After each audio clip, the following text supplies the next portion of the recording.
ప్రభుత్వం ఒక మాట చెప్తుంది, వాస్తవం మరొకటి ఉంటుంది. ఆంధ్రాలో అంతే, యూరియా అందుబాటులో ఉందంటారు, తెలంగాణలోనూ యూరియా అందుబాటులో ఉందంటారు. కామారెడ్డిలో క్యూలు, ఆదిలాబాద్లో క్యూలు, ఖమ్మం జిల్లా కొణిజర్లో యూరియా రైతులు గొడవ, ఎక్కడ చూసినా ఆందోళనలే. ఓ పక్కన యాప్ ఉంది, యాప్లో చూసుకోండి అంటారు. యాప్లోనేమో ఎరువు కనబడుతుంది, అక్కడ చూస్తే ఎరువు అమ్మేవాడు ఉండడు. రోడ్ల మీద జనాలు బారులు తీరుంటున్నారు.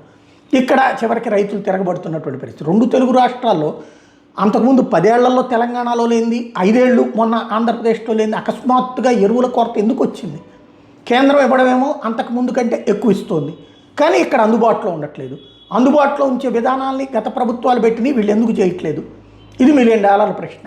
యూరియాలకు సంబంధించి ప్రజాగ్రహం అన్నటువంటిది లైట్ తీసుకుంటున్నారు. ఎప్పట్లో ఏం కాదు కదా ఎన్నికలు అనే ధైర్యంతో ఉన్నారు. మేబీ పంచాయతీల్లో ఆ ఇంపాక్టే తగిలిందేమో. 60% విజయానికే పరిమితమైంది. 60% ఎక్కువ అనుకుంటుంది కాంగ్రెస్, కానీ అంతకుముందు కేసీఆర్ 90% విజయాలు సాధించాడు తన అధికారంలోకి వచ్చాక. ఫస్ట్ ట్రిప్, రెండో ట్రిప్ కూడా అది మర్చిపోతున్నారు. అదే కింద గ్రౌండ్ లెవెల్లో పంచాయతీలో దెబ్బకొట్టిందేమో చెక్ చేసుకోవాల్సి ఉంది.